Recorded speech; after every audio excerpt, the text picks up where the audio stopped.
인사할까요? 얼굴 좋아 보이십니다. 아니, 안 좋아 보여도 얼굴 좋아 보이십니다. 이렇게 뒤로 돌아보고 다시 한번 인사할까요? 그리고 한 가지만 더 제목으로 한번 인사하십시다. 기름 준비합시다. 오늘 본문을 제대로 이해하기 위해서는 당시 이스라엘 결혼 풍습을 좀 이해를 해야 합니다. 이스라엘의 결혼 풍습은 요즘 우리나라 결혼 풍습과는 많은 차이가 있습니다.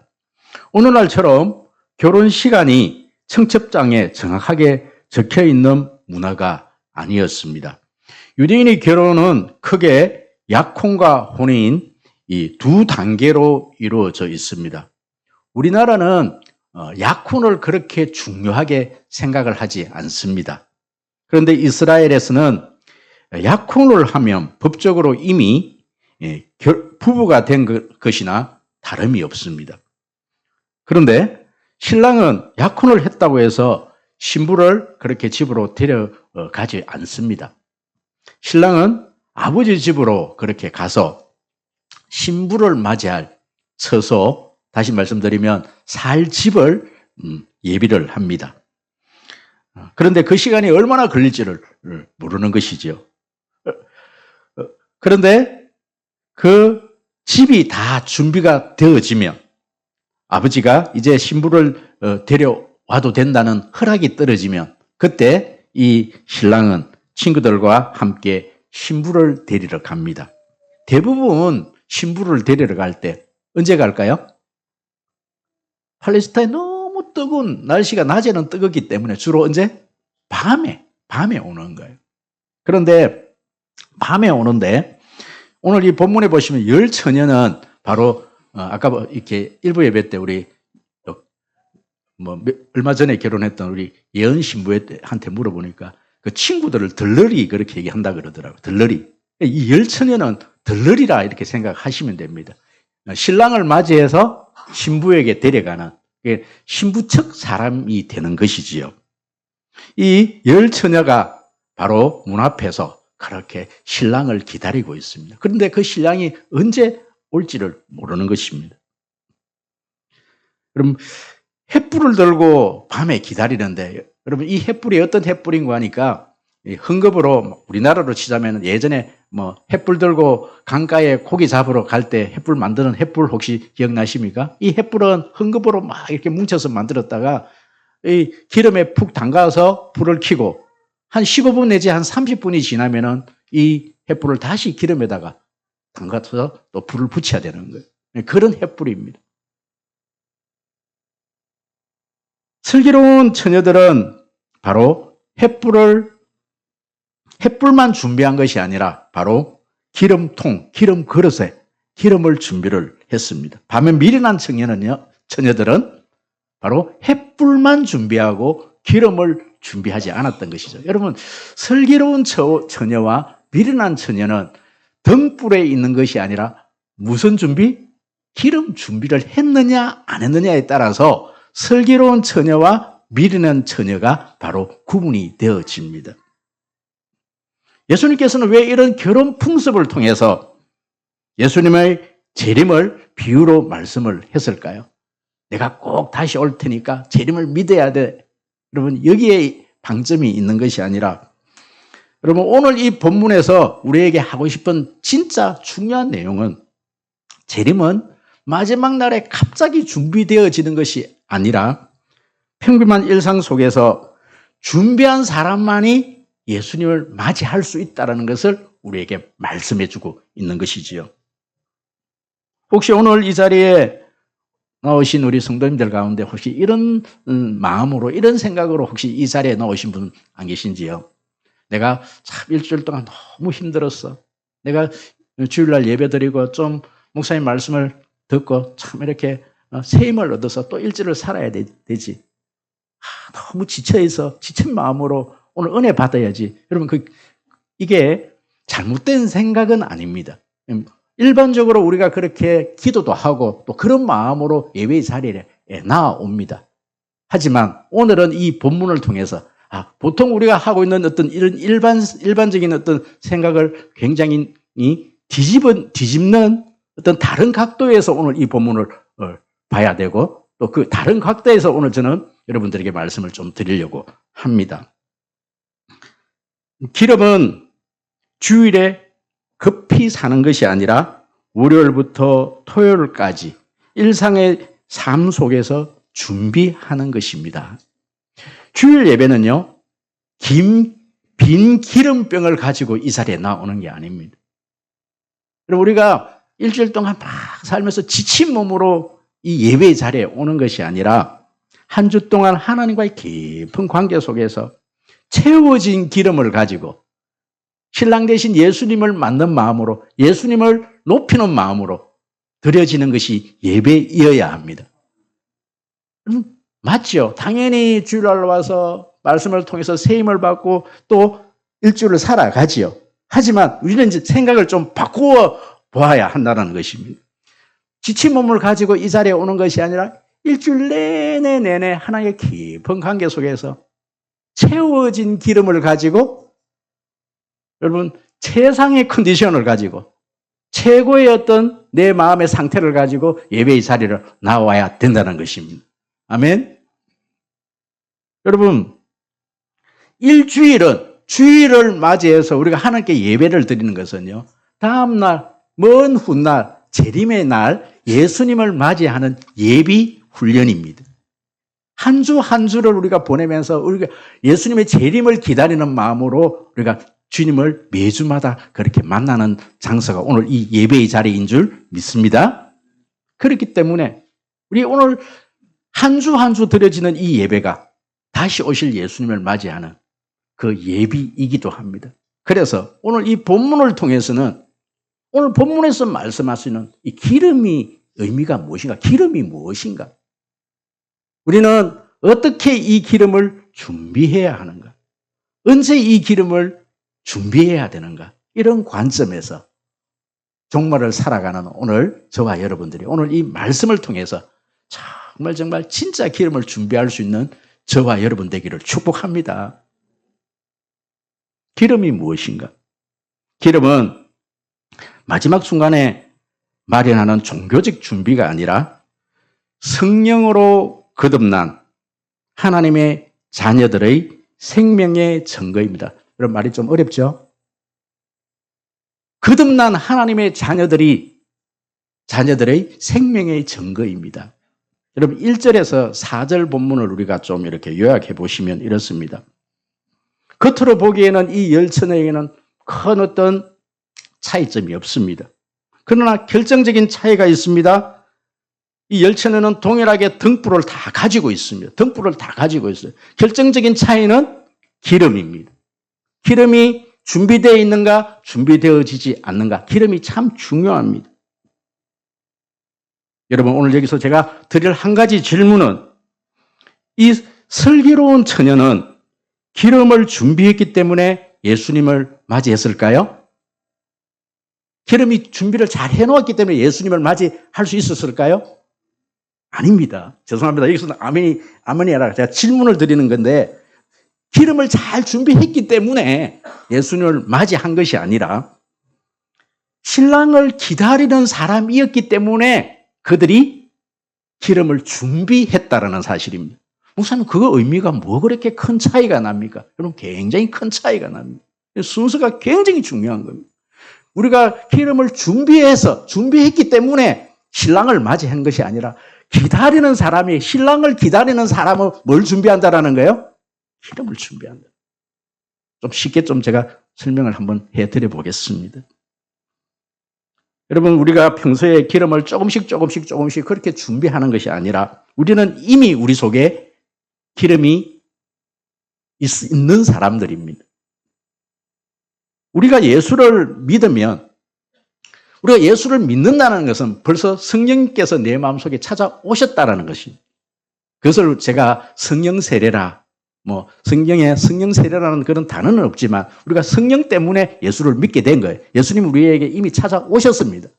그런데 우리는 그 성령 때문에, 하나님의 자녀인 우리는 그 성령의 능력을 받아서 매일매일 거룩한 삶을 살아가는 것이지요.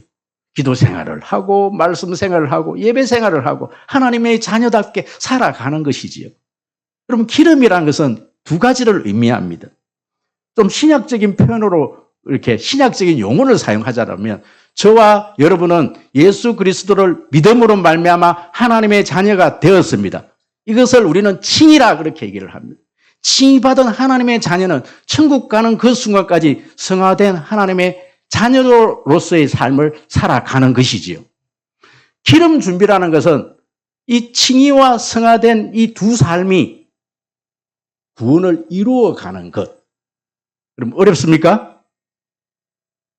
기름 준비라는 것은 여러분 하나님의 자녀만이 할 수 있는 겁니다.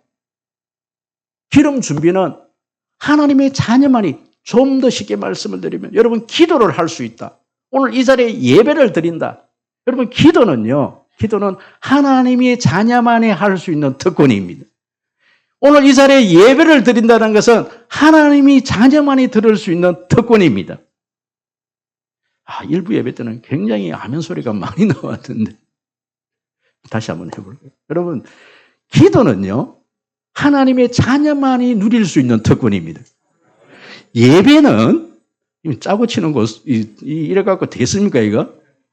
여러분 예배는 하나님의 자녀만이 드릴 수 있는 특권입니다. 아멘? 여러분 그러므로 저와 여러분들이 송림교회를 다닌다, 사랑의 교회, 대형 교회를 다닌다, 어느 교회를 다닌다. 이것은 등불만 준비하는 거예요. 이건 크게 중요하지 않습니다. 저와 여러분들에게 당신 예수 믿습니까? 이런 질문을 했을 때 예, 나는 예수 믿습니다. 나는 예수 그리스도를 믿음으로 저는 하나님의 자녀입니다.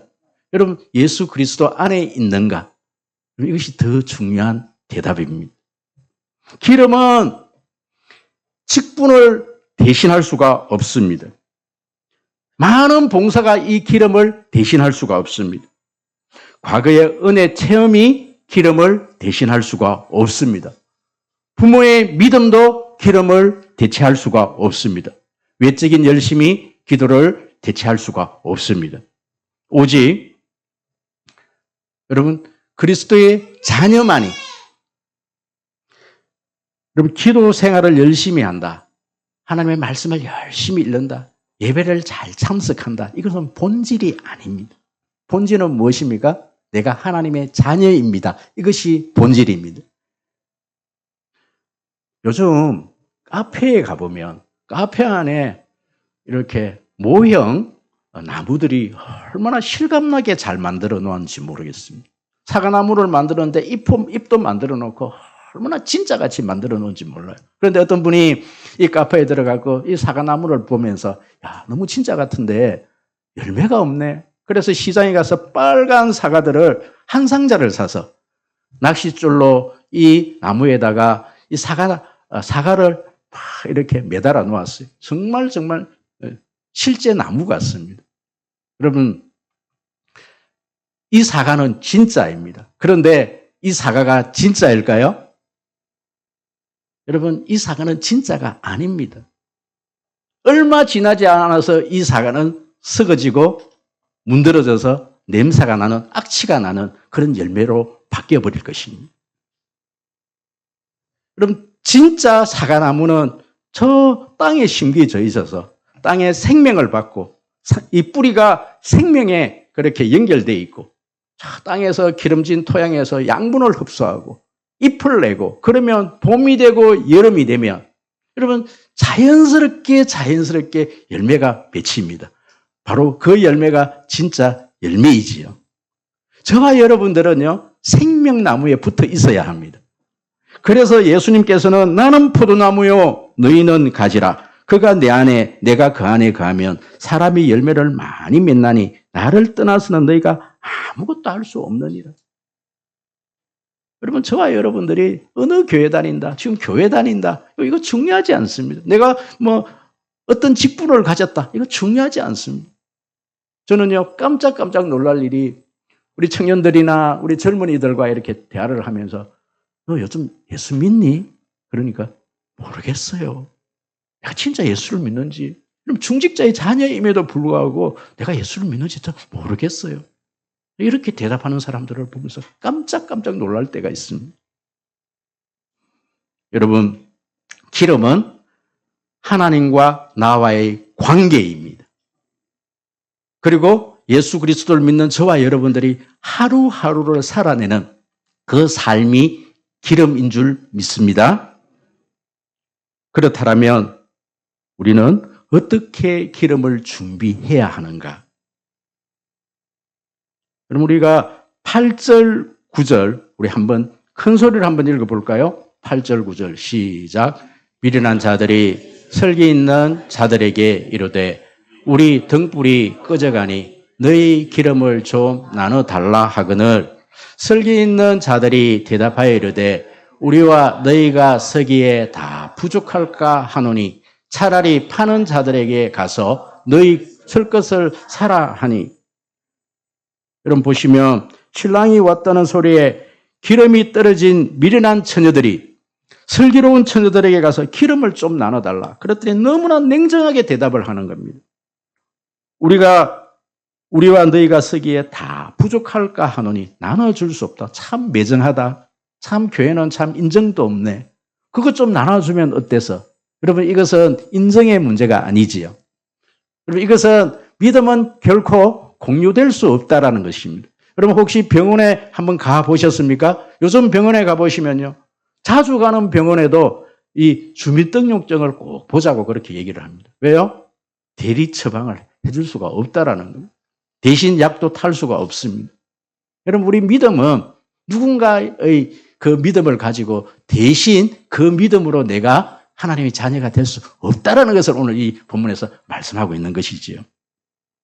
저는 예수님의 그 12제자 중에 가룟 유다, 이 가룟 유다를 예수님이 제자 삼으시고 그렇게 끝까지 품고 가신 것에 대해서는 저는 아직도 이 본문에 대해서는 잘 이해가 되어지지 않습니다. 그래서 제가 그 본문을 이해하면서 그래서 예수님이기에 가능하지. 예수님이기에 이것은 가능한 일이야. 여러분 보십시오. 이 예수님의 12제자는요. 제자로서의 그 겉모습에서는 아무런 표가 나지 않습니다. 누가 이 가룟 유다 얼굴에서 예수님을 팔 사람 이런 어떤 모습이 보였겠습니까? 예수님과 함께 길을 걸었고 예수님의 말씀을 직접 들었고 수많은 기적을 보았습니다. 다른 제자들과 함께 복음을 전하러 갔고 귀신도 쫓는 그런 사역에도 함께 동참을 했습니다.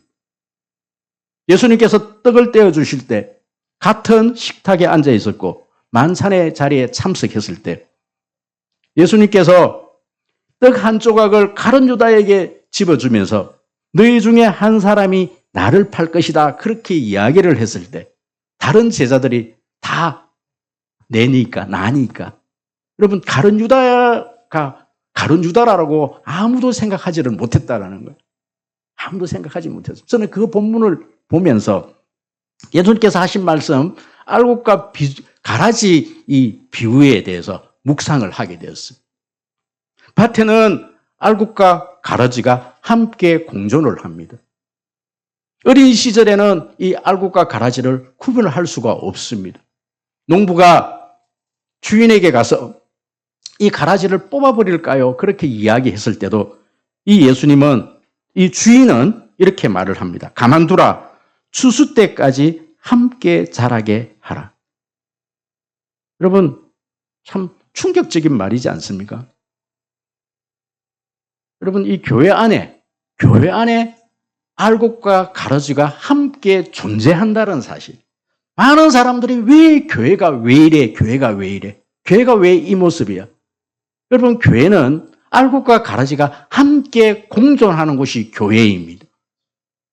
충격적이지 않습니까? 예수님의 제자 중에 예수님이 끝까지 가룟 유다를 함께 데리고 간다는. 그런데 그 누가 여러분 목사님 제가 당신은 알곡입니다. 당신은 가라지입니까? 그 누가 그 이야기를 할 수 있느냐는 거예요. 아무도 모른다. 여러분 추수 때까지는 그 누구도 모른다고 그렇게 말씀을 하고 있다는 것이지요. 그런데 우리가 이 말씀을 읽으면서 누가 나를 가라지인지 알곡인지 누가 구분해 줄 것이 아니라 이 말씀을 통해서 우리는 한 가지 질문을 던져야 합니다. 나는 정말 알곡일까 가라질까?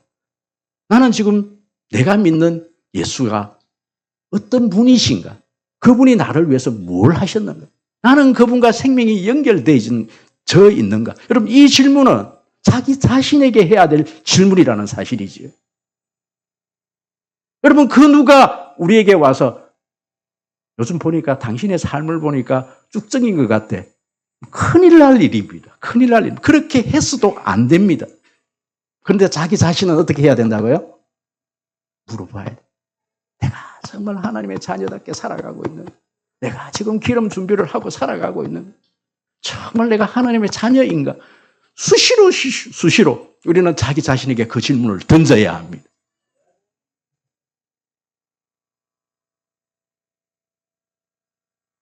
여러분, 그렇습니다.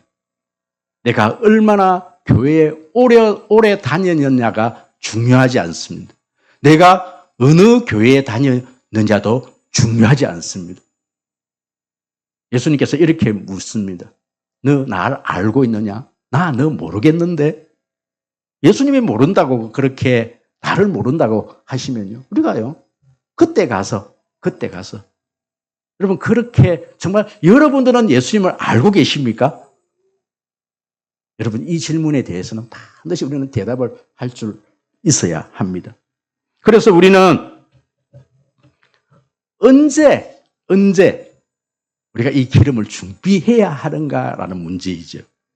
그럼 좀 길기는 하지만 11절에서 13절까지, 아니요, 10절에서 13절까지 우리 큰 소리로 한번 읽어보도록 하겠습니다. 시작.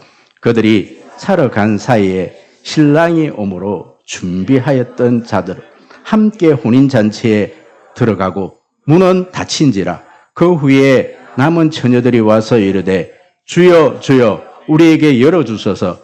대답하여 이르되 진실로 너희에게 이르노니 내가 너희를 알지 못하노라 하였느니라. 그런저 깨어 있으라. 너희는 그날과 그때를 알지 못하느니라. 아멘, 아멘. 여러분, 10절은 아주 짧지만 성경에서 가장 무서운 말씀이 기록되어 있는, 성경 전체에서 가장 무서운 말씀이 바로 10절 말씀입니다. 여러분, 여기서 가장 중요한 단어가 뭘까요? 바로 문이라는 단어입니다. 문. 지금까지 그 문이 열려 있었습니다. 미련한 처녀들도 그 문을 통해서 지금 들어와 있습니다. 회개할 수도 있었습니다. 준비할 수도 있었습니다. 그러나 신랑이 오자 여러분, 그 문이 닫혀버렸습니다. 문은 닫힌지라. 성경 어느 군데에서도 문이 잠겼다가 다시 열렸다, 여러분, 이런 구절이 없습니다. 그래서 미련한 처녀들은 뒤늦게 달려와서 주여 주여, 여러분, 주님을 두 번 부르셨다는 것은 그렇게 간절하게 불렀다는 뜻이지요. 주여 주여 우리에게 열어주소서.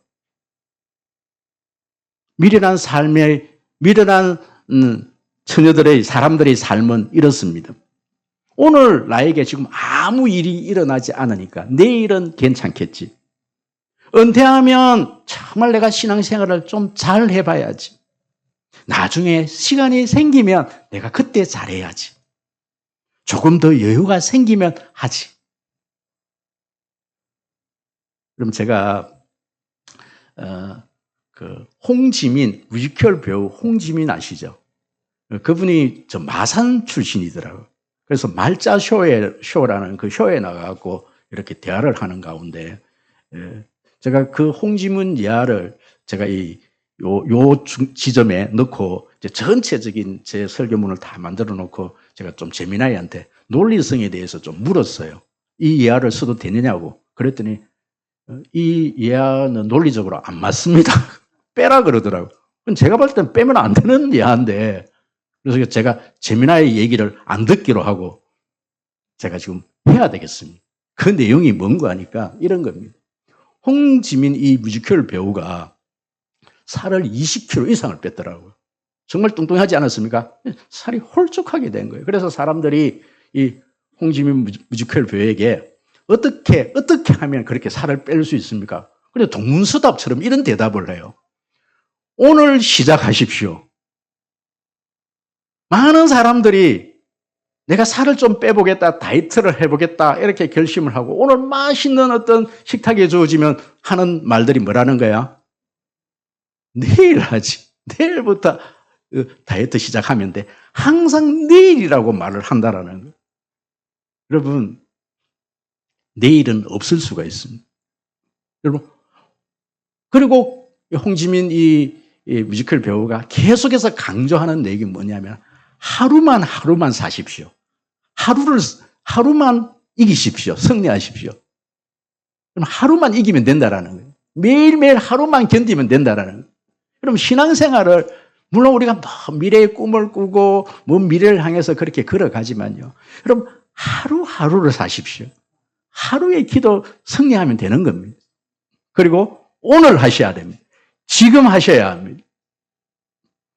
여러분, 노아의 시대가 지금의 시대와 다르지 않습니다. 노아의 시대의 사람들은 그들은 문이 이렇게 홍수가 난다. 하나님께서 심판하신다. 그런 경고에도 불구하고 그들은요, 먹고 마시고, 성경 표현이 그렇습니다.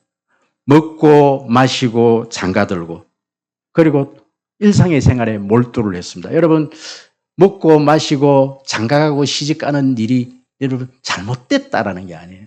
그것에 너무 몰두하다 보니까 하나님의 경고를 잊어버렸다는 거예요. 우리 지금 일상이 그러하지 않습니까? 우리의 일상이 너무 내 삶에 지금 몰두하다 보니까 자꾸만 하나님을 잊어버리지 않습니까? 노아는 하나님의 그 경고대로 하나님의 말씀에 순종해서 그 산꼭대기 위에서 이 방주를 짓는데 온갖 손가락질을 받아가면서 그렇게 준비를 합니다. 공항에 가면 아주 자주 듣는 안내 방송이 있습니다. 탑승이 마감되었습니다. 여러분, 기차표도 있습니다. 여권도 있습니다. 예약도 다 되어 있습니다. 그런데 10분 늦으면, 아니요, 5분만 늦어서 문이 닫혀버리면요, 그럼 비행기를 탈 수가 없다라는 것이지. 예약도 했습니다. 표도 있습니다.